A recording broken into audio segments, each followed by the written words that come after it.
In today's video, I'm going to share the 3 secrets to endurance in sales and business. Now, when most people think of the word endurance, they think of something physical like training for a marathon or an ultra marathon or something like an Ironman triathlon. But when I think of the word endurance, I think of the actual definition, which is the ability to continue or last despite adversity. And so to me, when I really think about the value of endurance, I think of the mindset, the strategies, and the principles that you can apply to any sort of long-term meaningful goal. And if you are somebody who works in a corporate environment, if you are somebody who works in a competitive, stressful environment, these are the exact skills that you need to master in order to overcome the adversity that is going to come your way, break through plateaus, and achieve like your ultimate performance as an individual and as a business. And so first, let's start to talk about it. And the first question that I have is, what am I describing here?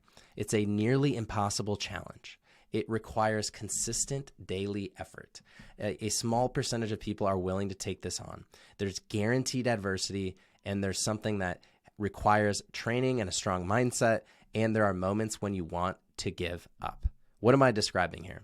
Well, I am describing both business and endurance, because business is essentially an endurance event. Sales is an endurance event. There are long sales cycles. There's so many days and moments when you're unsure, like if you even want to keep going, if you want to take that next step. But the ones who succeed are the ones who are able to consistently perform over the long term to achieve results. And so that's why I always think about these things as the exact same.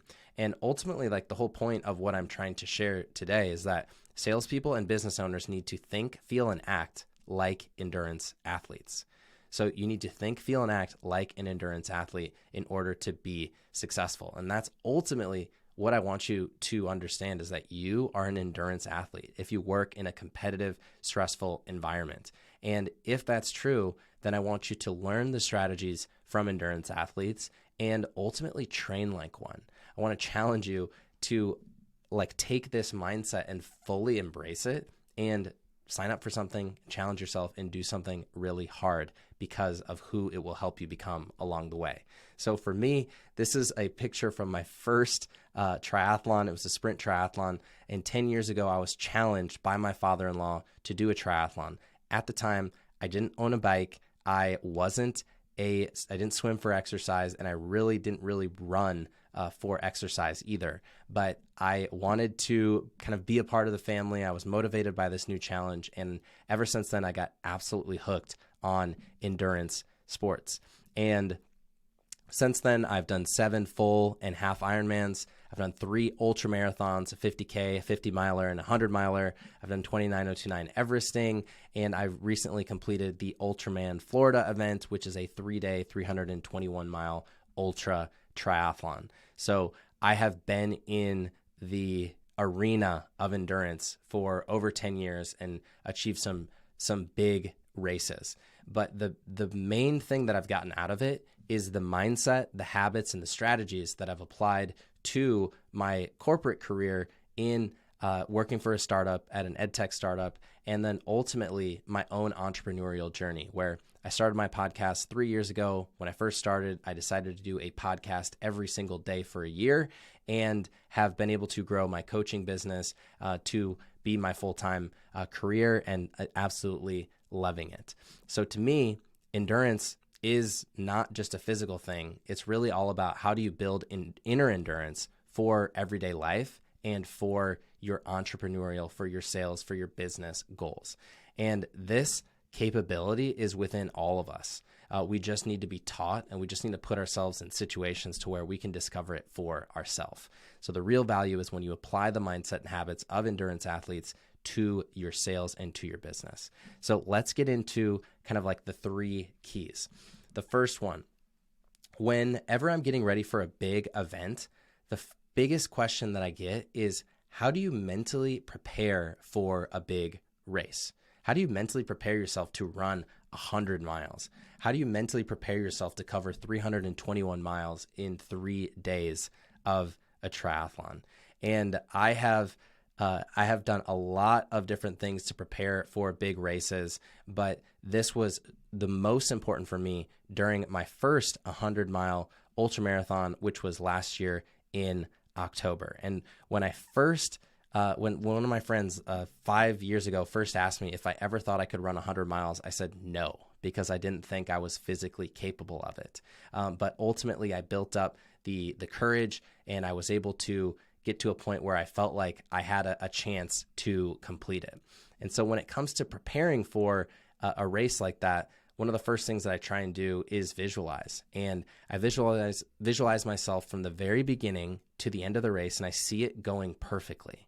And that's what most people do. But then from there, I start to anticipate what are all of the potential issues that could come up during a race, and I visualize myself overcoming those. So before my first 100-mile ultra, I started listing out what are the things that I was actually afraid of happening. Things like getting injured during the 100-mile race, getting sick, getting nauseous, and not being able to finish were just a few things that came to mind. And whenever I start to think about the issues that pop up, I always go through a framework called think, prevent, and recover, or think, prepare, and act. And the first thing that I do is I list out what are all of the things that I'm secretly thinking could throw me off. What are the things I'm secretly afraid of happening?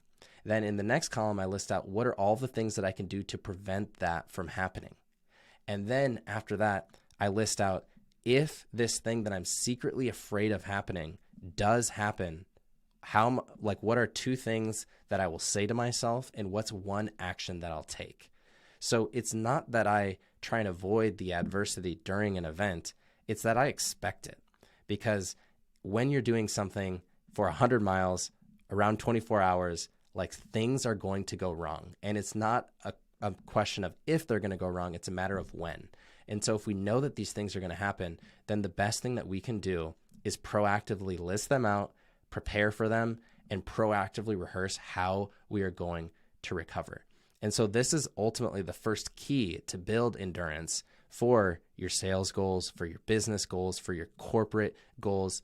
You want to commit to the end result, like set the goal, but you really want to prepare for adversity in a proactive way to where you know it's going to happen and you know how you're going to respond to it. So that's the first thing, is to really prepare for the adversity and proactively rehearse how you're going to respond. Now, one of the best ways that you can apply this right now is when you think about your sales goal, when you think about your business goal that you're working towards, whatever that corporate goal is, first thing you want to do is think about what are you secretly worried about happening, then list out all the things that you're afraid of, then list out right next to it, how can you prevent it from happening?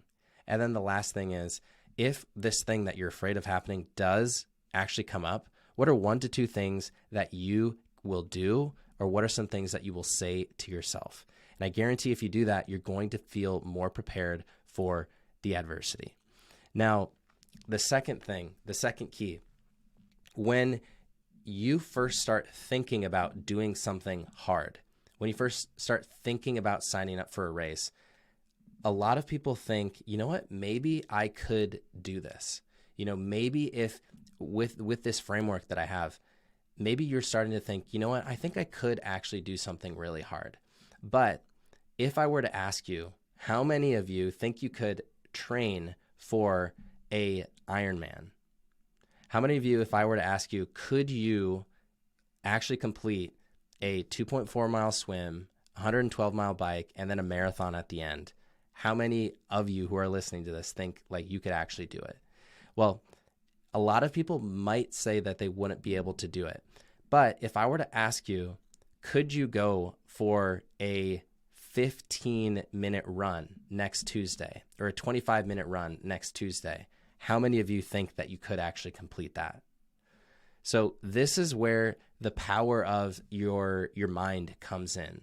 And what I'm showing here is when most people think of training for an Ironman, they think of doing like a marathon every single weekend.